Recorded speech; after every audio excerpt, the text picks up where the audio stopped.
Hi, Jacob Field here from Ripehouse Advisory. This video is going to be going deep. It's going to be having a few layers of the onion that are going to be peeled open. It's going to be talking about how AI and AGI will be impacting property and the risks that it is going to be bringing to the property investment space within Australia over the next few years. Now, this is not hype. I'm not overstating this. I've been a software engineer professionally. I've been in technology data research my whole professional life. What is occurring right now, literally this week, last week, and the next few weeks from here, are going to be fundamentally changing the world as we know it.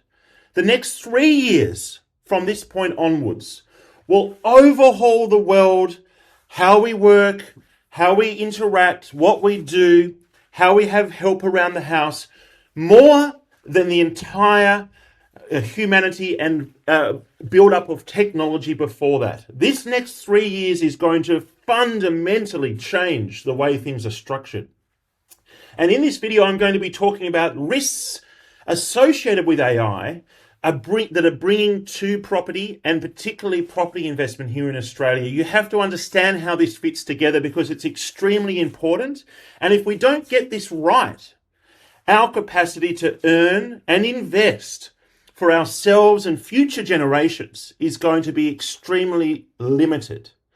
And I won't elaborate on that for the moment. We need to understand a few things first, but we need to sink it in. We need to understand it because it's extremely important for us to get this right. And it's not necessarily difficult to get it right, but we have to do something. Okay, so let's just break down some terms here. Obviously, AI, buzzword, everyone's talking about it. This is not a hype video. What we're going to be talking about is artificial general intelligence, right? That's what's occurring right now. The artificial intelligence is almost as smart as the average human. Now, have a think to yourself, what is the average human? What is their intelligence? What are they capable of doing? It might not be much. You might think it's wonderful. But artificial general intelligence means that the technology is now at the same level as the average human.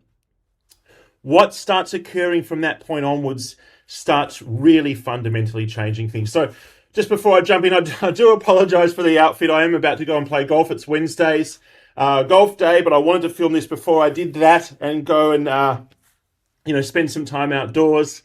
Now, this is a website which I found really interesting. I'm in this all day, every day. Some of the stuff that I've been doing in property and AI in the last few months with technology, it's really going to blow people's minds in the next few months as we release it and we do it. It's really exciting. So I'm in this all day, every day. And this is a website that I come to as a bit of a scorecard, right? So this is a countdown to AGI. Artificial general intelligence. And this countdown is a conservative countdown, and it's saying that we are 94% of the way there. And the really crazy thing is, about 2 months ago, we were under 90%. And you might think, well, what does this mean? It's just a number.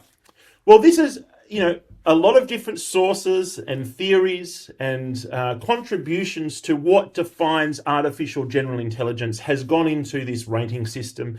This is a really well-respected person, an amazing track record in artificial intelligence and development over many decades. It's actually an Australian guy. I think he's over in South Australia, which is, I didn't actually know when I started following him and looking into his work. He's basically saying, we are there. We are at the point of AGI. This is not singularity, but this is at a point where, the chat GPTs of the world are really working at the same level that we do as a person on average. What is next from there? The next progression there is artificial superintelligence, right? When this occurs, things are really starting to move fast. And I'm going to come back to this overall, but, some of the things that, artificial superintelligence will bring us are, first, new type of energy, something that's novel. We haven't even discovered it yet, is discovered, harnessed, and then stored for humanity. The first mental health condition is resolved, right? New and previously unrecognizable types of transport are developed. That might be the hoverboard from Back to the Future. First region or country primarily governed by AI. Now, that's going to be a really important point I'm going to be coming back to when I'm talking about the risks that AI will be bringing to property, because they are extremely serious. So let's put that here in the back of our minds. The first region or country primarily governed by AI. Just think about that for a moment. What it would actually mean, right? So there's a whole list of things here that will define when we meet to when we reach the ASI standard. What does it actually mean? Well, the technology, the AI, is smarter than the smartest humans. Just imagine, in an instant, creating 10 million humans that are smarter than any other human that's ever come before. 1,000 IQ. And it's not one, it's a whole country created overnight. What would be possible? That's what's coming in the next few years. We're already at AGI 94%. And when, as the curve is exponential, because as the AI is improving, our ability to iterate and improve the AI is improving. The AI is helping to improve the AI. And that's why the pace of change is increasing. So let's relate this back to property and property investment here in Australia, because there is a very causal and close link here. What jobs will exist when there is AI that's smarter than the smartest human? What jobs would you recommend your kids go and study today, at uni, trying to learn a trade? And really have a think about this, because I can't answer that question. I fundamentally cannot answer that question. My children right at the moment are 12 and 10. This is the time when I'll be having them thoughts and conversations about what are you going to do at uni? What are you going to do when you're older? Okay, my age, it was go and get a law degree. What happens? Everyone piles in, gets a law degree, and then there's too many lawyers. 10 years ago when I had my first child, it was become a software engineer. Well, I'm a software engineer by trade, and my job is going to be completely redundant in the next few months. The stuff that I'm able to do with AI as a software engineer right now, 1 hour is the equivalent of 150 hours programming. I'm not exaggerating when it's all strung together last year or the year before, right? My job is becoming redundant extremely quickly in my old professional days. So all those people that taught their kids to code 5 or 7 or 10 years ago, well, now that's redundant. You've got to have a long, hard look at ourselves. What job is actually going to exist in 3 years' time? Is your job going to exist at all in 3 years' time? So I'll make a really quick example here, because I've gone down a few different paths. But look, up until this point, ChatGPT, it's been an amplifier. It's, created marketing or, video or, written stories, or it's improved our essays. It's been an amplifier, but it has been amplified by someone doing their job. The next step is it's doing the best job at the job. And you don't need to have the person doing the job anymore. So you don't have a team of people doing marketing and they're each using AI to do their job better. It replaces the entire team. That's agentic AI. So I'm looking around my world. We've got this progression. We've got AI, AGI and ASI. And it's a linear movement towards the ASI. What jobs in the property space will exist in 3 years' time? So my statement, and it's a big one, sales agents will not exist, full stop, in 3 years' time. They just won't. There's arguments for and against buyers agents existing, and even property managers potentially not. Sales agents will not exist in 3 years' time in the Australian property industry. And that might be controversial, but I'm happy to have a conversation about it. Leave your comments about your thoughts on that. You've got Figure.ai, which is an amazing development in humanoid robots. You've also got the Tesla robot, which is coming out, which is going to be expensive, but it's not expensive. You don't have to pay for it outright.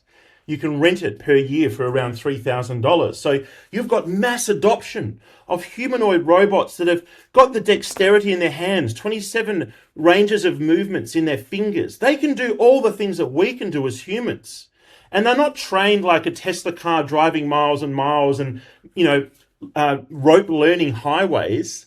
They are deeply trained as humans on large input sets. And then that AI is actually learning and evolving how to walk and how to incrementally improve their balance on a one-to-one level, right? So these AI bots are extremely capable and will be extremely capable. So you've got these physical beings combined with this super intelligence. It's not just going to be sitting behind a computer. It's going to be in and around us every day. So this is a world that's coming across us very fast. Figure.ai are releasing their third model in the next few months. Their second model has already been mass adopted by BMW. Mass workplace overhauls across Europe with robots sitting in there. The same machinery, the workers walk out and the robots walk in and they take over their jobs one-to-one. It's already happening with version 2. Version 3 is not far away, and it's going to be a fundamental shift. So this brings us back to investment. This is not a broad statement. 80% plus of jobs as we know it today will not exist in 3 years' time, full stop. What does that mean?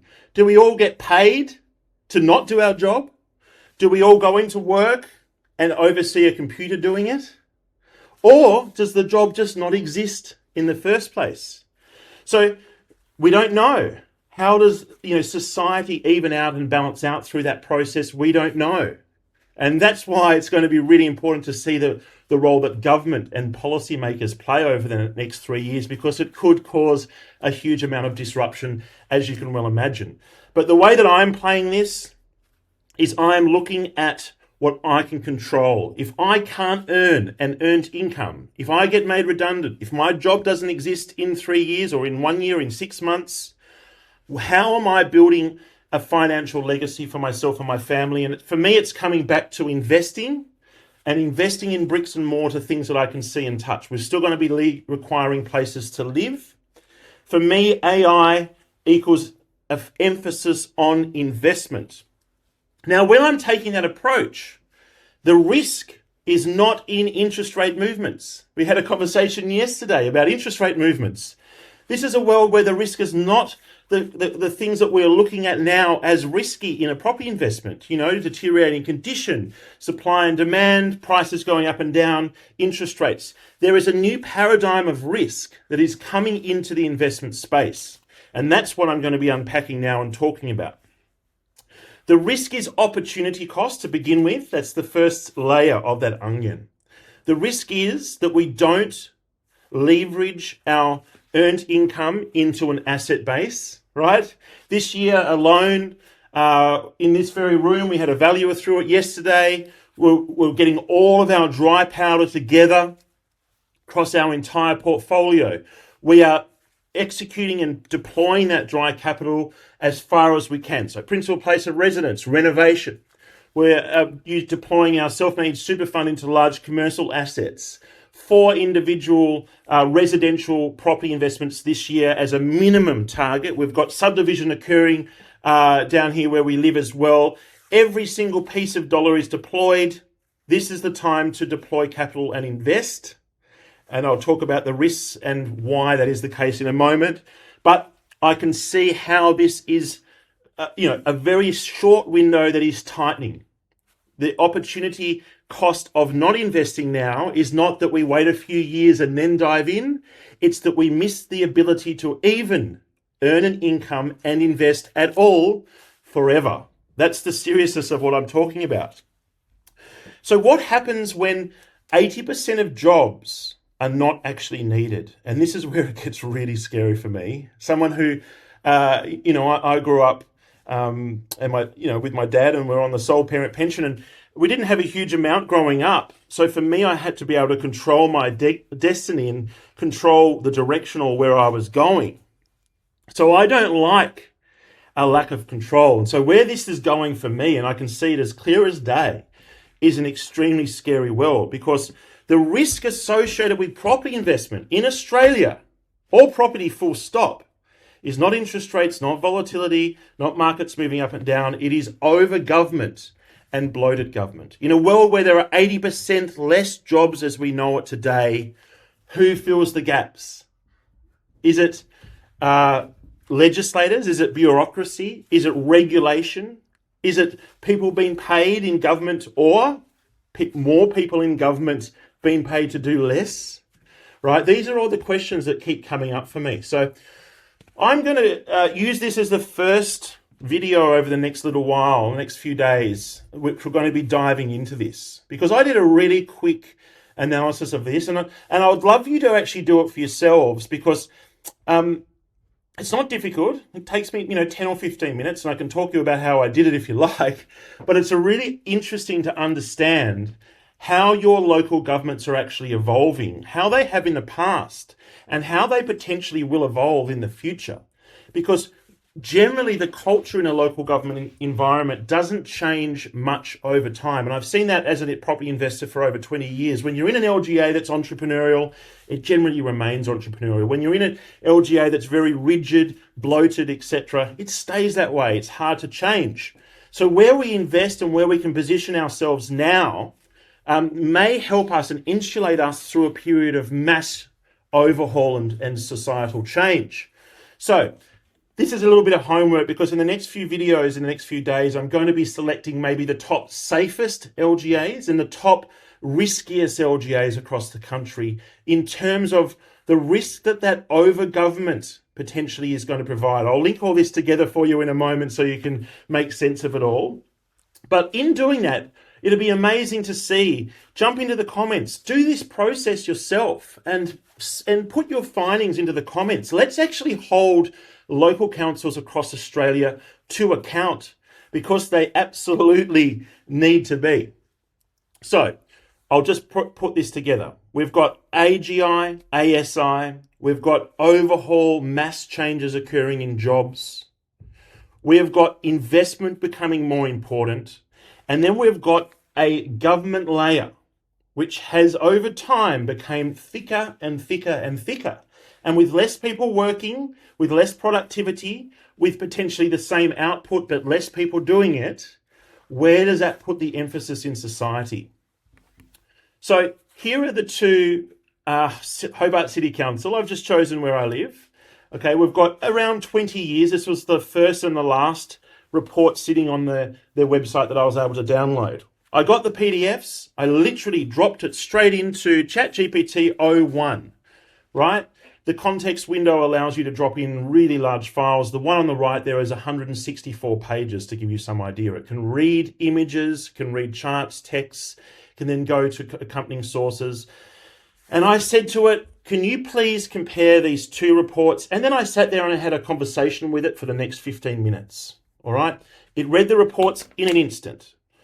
It allowed, I said, pretend you're Elon Musk and Jeff Bezos and give me a summary of these reports, and let's now start critiquing it and working out a business case for and against. And it did. It put the hat on. And it's amazing what Elon and Jeff had to say about the city of Hobart. A couple of takeaways for me, really high level. For those of you that don't live in Hobart, you wouldn't know, but almost 20, about 15 years ago, the city of Hobart, I can always remember, growing up with Dad on the sole parent pension. The rates would arrive once a year, $350. It was a stretch to pay it, but you could. It included your garbage collection, your water, all government services. It was all included for $300, $350, $400. Then in 2009, the government had the amazing decision to remove water and sewerage from the rates and moved it into a separate company, right? And not a government entity, a separate company, privatising it into TasWater. And, you would think, well, the sum of the parts should equal the whole. Well, did rates go down at all? No, they were absorbed very quickly. So over this, let's just call it a 20-year period. It's 18 or 19 years from these two reports, but let's just call it close to 20 years. Over this 20-year period, 19-year period, we've had a 16% increase in the population in the city of Hobart, right? That's the CBD, city of Hobart, not the surrounding LGAs. So not much, right? Less than 1% a year. So population very, very steady. Over that time, we have had the number of employees from the local government council go down or be the same. Very, very close. You can make arguments both ways based on full-time, part-times, etc. So the actual number of people employed by the council hasn't really changed. But the wages of those council employees, and there's hundreds of them, has massively outpaced inflation. It's jumped 124%, right? Hobart wage growth has been all right over that period, but nowhere near 124%. I think it's around 80% over that period. So the wage bill on same or roughly same amount of people in the Hobart City Council has almost doubled the overall wage growth for that same period. Things like fines, licensing, duties, all of those things have gone from around 15 million a year to, I don't have that number in front of me, I'm sorry, but from memory it was around to 44 million. So it's just this bloating, this thickness, the licensing, the, fines, parking meters, all that sort of thing has just expanded, almost tripled over that time. Now, the thing that really gets me is 2003, 2004, 2005, revenue. So this is not rates, this is total revenue per resident. So rates were less than this, but this is how much they suck out of every resident. And this is not just, this is not all government, this is only one layer of government, right? So this has nothing to do with payroll, taxes, GSTs, etc. This is, rates. At the time it was water, and then it's also, fines and those types of incidental licensing fees. The amount that they sucked out of every resident at that time was $1,750 per annum. We fast forward to today, excluding water. Well, let's just include it. It's now more than doubled up to $3,800 per annum. So from $1,750 up to $3,800 per annum. The same amount of employees in the government office, all being paid far more, with far more inefficiency, bloating, etc. in that government department, in the local council. All right, so for me, when I see, at the moment, we have 4 people in Australia earning an income to support one person on the age pension and one person in government.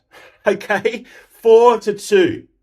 What happens when 80% of jobs don't exist anymore, right? What if there was only one person and they have to support someone on the sole parent pension or the age pension and in government, right? What if it just went from 4 to 2 in government or on the age pension, which is going to be happening because we've got an aging population, and 1 in government? The numbers are just not working.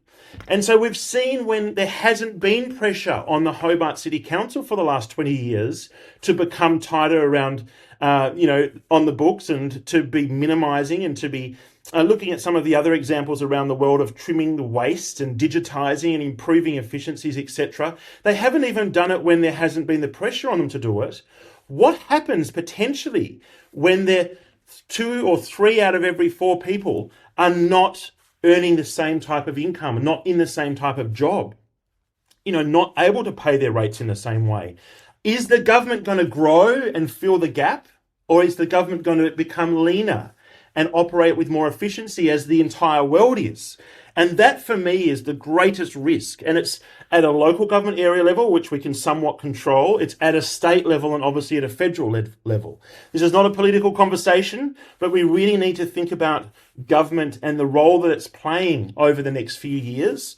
We've got some amazing different examples, some global playbooks in place. Copenhagen are now saving, the LGA of Copenhagen have had a full digital transformation, a reduction in staff costs, and are saving over 200 million euros a year. The LGA of Calgary in Canada, zero-based reviews, $1 million cuts in recreations and fleet costs. The city of Christchurch, through the earthquakes and the trauma and terrible events through that process, have now shared and distributed building inspections and are now saving more money through that process each year than they did before. We've had precedents in the UK where you've had online citizen portals created. Digitisation of all services, all this red tape, etc. $3 million at that local council level with faster service savings each year. There are plenty of examples of it out there. So this is the risk for me as a property buyer, owner, investor over the next 3 years. You might agree, you might disagree, but let's just say a dramatic, incredibly high proportion of jobs are going to change fundamentally forever. Our ability to earn an income and to provide and grow wealth for our families may or may not, depending on your job, it's going to happen one way or another, but you might be well insulated from it, is going to be fundamentally impacted. Our focus and reliance on investment is now becoming extremely critical. And then the risk involved with government and the bloating involved and the cost involved with government becomes something that we focus on. What if we bought an investment property today and we had to support government with less taxpayers, the same amount of government with less taxpayers? Rates are going to be going up. We might be having doubling of rates every year for 3 years. We might go from 3,000 in rates to 15, 20,000 in rates over the next few years. How does that change our investment properties? How does that change our investment future? That's the questions we need to be asking ourselves.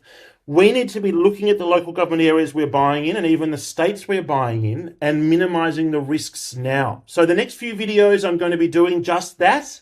I'm going to be looking at AI, technology, and how we can actually prosper as an investor. If you would like to have a conversation with myself and my team about applying these concepts, data research to buying investment properties for you and your family across Australia, where they are growing in value, where they are really well insulated from this type of thing, book in a consultation with my team. There's a 15-minute discovery call where we can have a conversation about where you are now, where you want to get to. Please subscribe to this channel, like the content, and get into the comments. Let's have a conversation about this. I think it's really important. Thank you.